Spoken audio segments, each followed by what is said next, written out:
Hello friends, welcome to IICS platform. आज है 27 जुलाई और 27 जुलाई के करेंगे हम करंट अफेयर के MCQ। लेक्चर स्टार्ट करने से पहले चैनल को सब्सक्राइब और बेल आइकन प्रेस करना ना भूलें। चलो वीडियो स्टार्ट करते हैं। First question, how many state in 6 schedule of constitution. जैसे कि आप जानते हो दोस्तों कि हमारे भारत के संविधान में what I means Indian constitution में 12 शेड्यूल हैं, जिसमें से 6 शेड्यूल है ट्राइबल के लिए, जो कि सोशो इकोनॉमिकली बैकवर्ड ट्राइबल हैं, वो उनके लिए 6 शेड्यूल। क्या है 6 शेड्यूल? जैसा कि आप जानते हो कि हमारे इंडिया में बड़ी डाइवर्सिटी है, डाइवर्सिटी ऑफ पॉपुलेशन, जिसमें एक ट्राइबल भी आती है, ट्राइबल पॉपुलेशन। ये ट्राइबल पॉपुलेशन की condition what I mean social और इकोनॉमिकल कंडीशन बड़ी डिप्लोरेबल है। क्या दोस्तों? बड़ी डिप्लोरेबल है। और इनके प्रोटेक्शन करने के लिए फॉर कल्चर, इनकी लैंग्वेज और कल्चर को प्रोटेक्ट करने के लिए हमने क्या करा, प्रोटेक्शन देना स्टार्ट किया, जिसमें कुछ स्टेट के ट्राइबल एरिया को हमने 6 शेड्यूल में डाल दिया।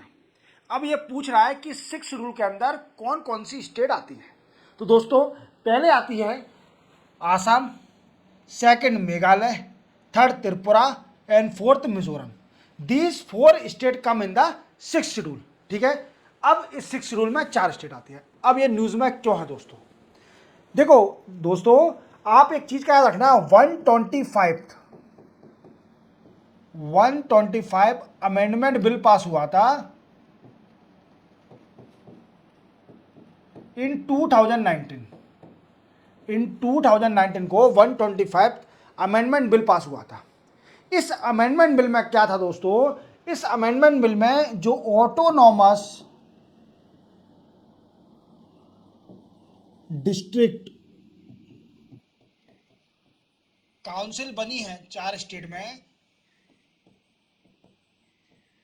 उनकी पावर को एनहांस करना, उनकी पावर को एनहांस करना।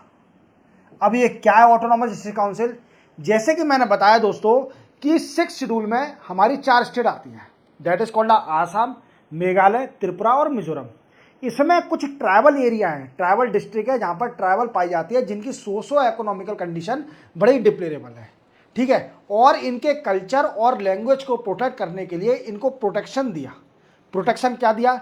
इस एरिया को ऑटोनॉमस डिस्ट्रिक्ट काउंसिल बना दी। मीन्स इसमें ना ही कोई पार्लियामेंट, ना ही स्टेट के बिल या कानून अप्लाई होंगे, ना ही लगेंगे, यहाँ पर लागू होंगे। और इस ऑटोनॉमस डिस्ट्रिक्ट काउंसिल ये मेंबर इलेक्टेड होंगे, इसमें इसी ट्राइबल एरिया के मेंबर इसके होंगे मेंबर, और ये इलेक्टेड होंगे, और ये क्या करेंगे, इस एरिया को रूल करेंगे, गवर्न करेंगे। क्या करेंगे? गवर्न करेंगे। अब ये न्यूज़ में क्यों है? तो दोस्तों ये चारों डिस्ट्रिक्ट में 10 ऑटोनॉमस डिस्ट्रिक्ट काउंसिल है। Means 10 autonomous district council. 3 है दोस्तों, 3 ऑटोनॉमस डिस्ट्रिक्ट काउंसिल कहां पर है? आसाम में। 3 ऑटोनॉमस डिस्ट्रिक्ट काउंसिल कहां पर है दोस्तों? मेघालय में। और 3 ऑटोनॉमस डिस्ट्रिक्ट काउंसिल कहां पर है दोस्तों? मिजोरम में। और सिंगल ऑटोनॉमस डिस्ट्रिक्ट काउंसिल है त्रिपुरा में। ये टोटल हो गई 10 ऑटोनॉमस डिस्ट्रिक्ट काउंसिल। कितनी हो गई दोस्तों? 10 ऑटोनॉमस डिस्ट्रिक्ट काउंसिल हो गई। क्लियर हो गया?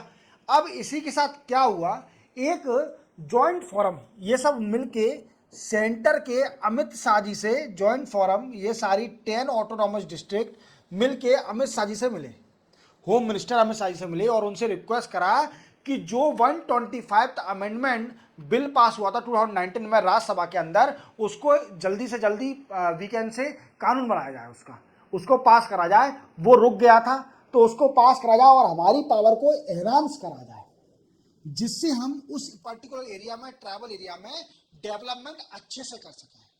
समझ लो?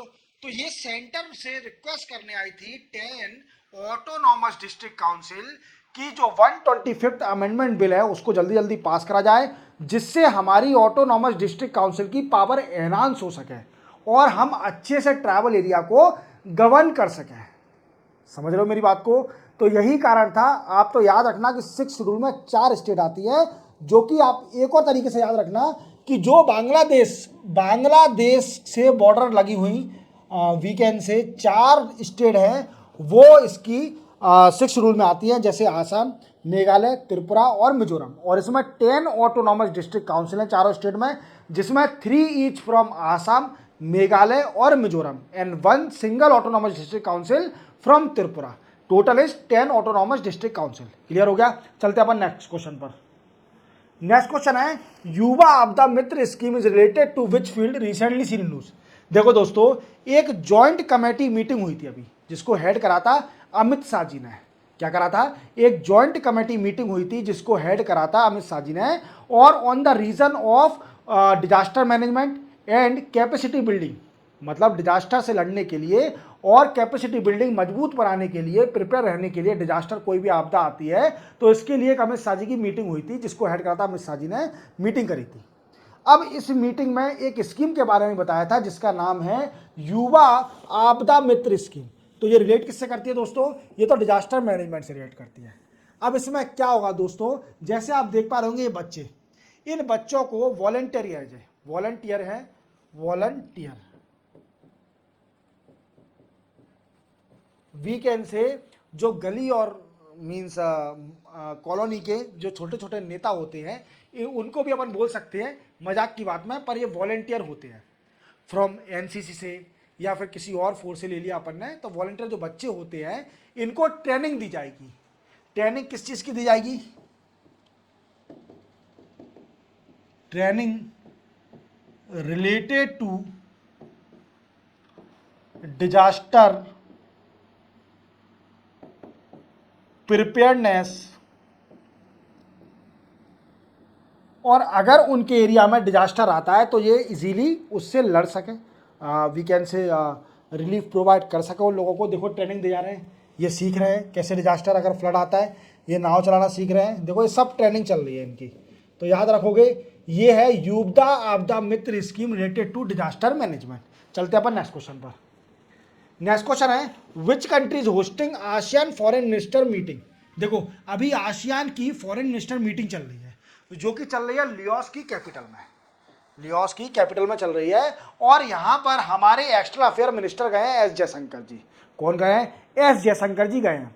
पहले दिन तो ये चाइनीज के फॉरेन मिनिस्टर से मुलाकात करी।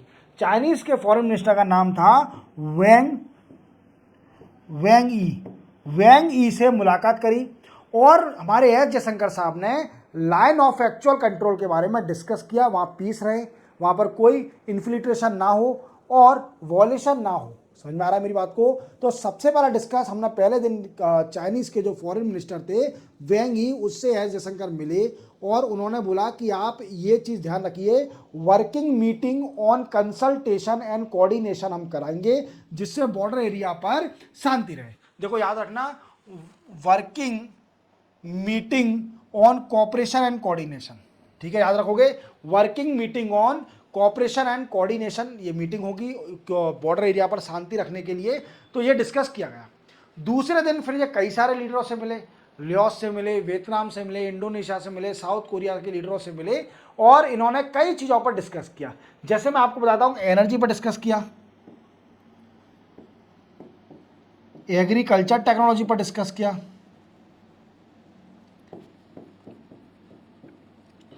तो इसको याद रखना आप।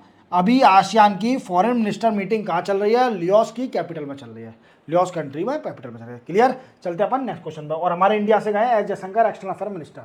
Government decided to increase maximum skill loan limit from 1.5 lakh to how much lakh, means 1.5 lakh. जो पहले क्या था कि एक स्किल स्कीम आई थी, स्किल लोन स्कीम 2015 में। कब आई दोस्तों? स्किल लोन स्कीम आई थी 2015 में। और इस स्कीम का मोटिव है 25,000 यूथ को स्किल करना एनुअली। याद रखोगे, एनुअली 25,000 यूथ को स्किल करना एनुअली, और ये स्कीम 2015 में आई थी। अब इस स्कीम में क्या था दोस्तों? जो अनएम्प्लॉयड यूथ है जो स्किल होना चाहते हैं वो मैक्सिमम 1.5 लाख तक का लोन ले सकते हैं, मीन्स 1.5 लाख तक का लोन ले सकते हैं। देन आफ्टर अभी क्या हुआ, इसको बढ़ा दिया। क्यों बढ़ा दिया? इसको कर दिया दोस्तों 7.5 लाख।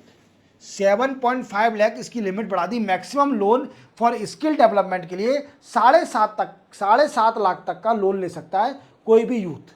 समझ में आ रहा है मेरी बात को? फॉर एनहांसिंग देयर स्किल, अपनी स्किल को बढ़ाने के लिए, क्योंकि आप जानते हो कि दिन प्रतिदिन एजुकेशन महंगी होती जा रही है, कोर्सेज महंगे होते जा रहे हैं। 1-2 लाख रुपए की कोई वैल्यू नहीं रही है आज की दुनिया में। समझ में आ रहा है मेरी बात को? मैं क्या कहना चाह रहा हूं कि 1-2 लाख रुपए की कोई वैल्यू नहीं रही है। 1-2 लाख रुपए कुछ नहीं होता। तो इसलिए सरकार ने स्किल डेवलपमेंट के लिए इसकी मैक्सिमम लोन स्किल बढ़ा दी, लोन लिमिट बढ़ा दी, जिसको कर दिया 7.5 लाख रुपए। कितना कर दिया? 7.5 लाख रुपए, 7.5 लाख रुपीज कर दिया। क्लियर? अब दोस्तों ये लोन कहां से मिलेगा? तो पहले तो इसमें इंक्लूड थे public bank, public, private, foreign bank. अब दोस्तों इसके अंदर और इंक्रीमेंट कर दी है। अब तो लोन ले सकते हैं हम एनबीएफसी से, नॉन बैंकिंग फाइनेंस कंपनी से ले सकते हैं, या फिर non bank finance company, micro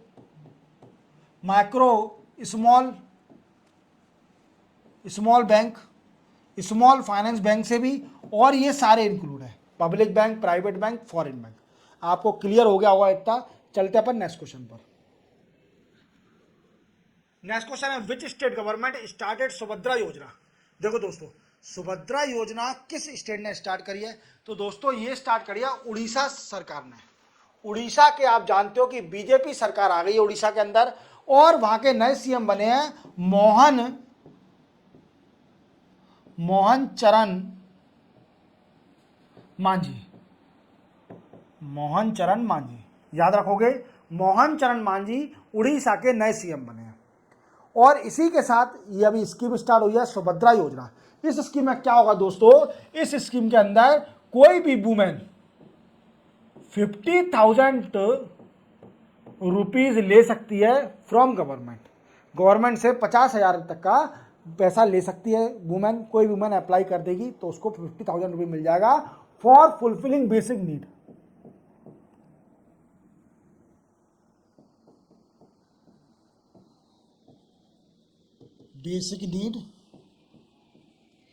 and आत्मनिर्भर बनाने के लिए, क्या बनाने के लिए? आत्मनिर्भर बनाने के लिए ये स्कीम स्टार्ट करी है सुभद्रा योजना। याद रखोगे उड़ीसा सरकार ने। चलते अपन नेक्स्ट क्वेश्चन पर। नेक्स्ट क्वेश्चन है, what is the name of actor who was appointed festival director for international film festival of India in Goa? आप जानते हो इंटरनेशनल फिल्म फेस्टिवल हमेशा गोवा में होता है, और इसके अभी अपॉइंट करे गए हैं नए एक्टर जो कि डायरेक्टर बनाए गए हैं। और वो कौन है? आप जानते होंगे इनको, ये शेखर कपूर, बड़े ही फेमस डायरेक्टर और प्रोड्यूसर है शेखर कपूर। ठीक है, याद रखोगे। चलते अपन नेक्स्ट क्वेश्चन पर। Which ministry launch SIMS 2.0 recently seen news? तो देखो आप इनको जानने होंगे, ये HD कुमरा स्वामी जी हैं।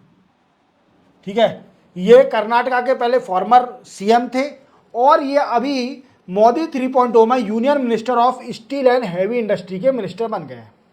अब इन्होंने क्या करा है कि सिम्स 2.0 स्टार्ट किया है। सिम्स का फुल फॉर्म होता है दोस्तों steel import monitoring system. Clear दोस्तों? Steel import monitoring system SIMS का। अब ये करेगी क्या? तो देखो जो स्टील का इंपोर्ट का डेटा है, steel import data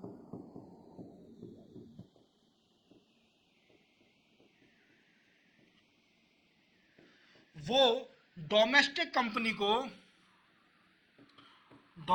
company of steel को इजीली प्रोवाइड हो जाएगा। स्टील जो डोमेस्टिक कंपनियां हैं स्टील की, उसको इजीली प्रोवाइड होगा data of import of steel. समझ में आया? तो इसी पोर्टल के जरिए सिम्स 2.0 पोर्टल, याद रखना, ये किसने स्टार्ट किया? Union ministry of steel and heavy industry में, जिसके मिनिस्टर अभी बने हैं HD कुमरा स्वामी जी। याद रखना, जो फॉर्मर सीएम ऑफ कर्नाटका है। क्लियर? चलते अपन नेक्स्ट न्यूज पर। What is the name of Rashtrapati Bhavan दरबार हॉल इन इंडिया? देखो दोस्तों, अभी क्या है, राष्ट्रपति भवन में 2 हॉलों के नाम चेंज कर दिए हैं। सबसे पहला हॉल है दरबार हॉल। दरबार हॉल का नाम रख दिया है गणतंत्र मंडप, गणतंत्र मंडप। और एक है अशोक हॉल, अशोक हॉल, तो इसका नाम रख दिया है अशोक मंडप, अशोक मंडप। याद रखोगे, ये नाम याद रखना, ये question is very very very important, very very important है, क्योंकि दरबार हॉल का नाम हो गया है गणतंत्र मंडप और अशोक हॉल का नाम हो गया है अशोक मंडप। याद रखोगे। चलते अपन नेक्स्ट क्वेश्चन पर। नेक्स्ट क्वेश्चन है what is Khaan Quest recently seen news. देखो खानक्विस्ट क्या है, मल्टीनेशनल, मल्टीनेशनल मिलिट्री एक्सरसाइज है। क्या है दोस्तों, मल्टीनेशनल मिलिट्री एक्सरसाइज। ठीक है, इसमें इंडिया की मिलिट्री भी गई है, इंडिया की मिलिट्री भी पार्टिसिपेट करने गई है इसमें।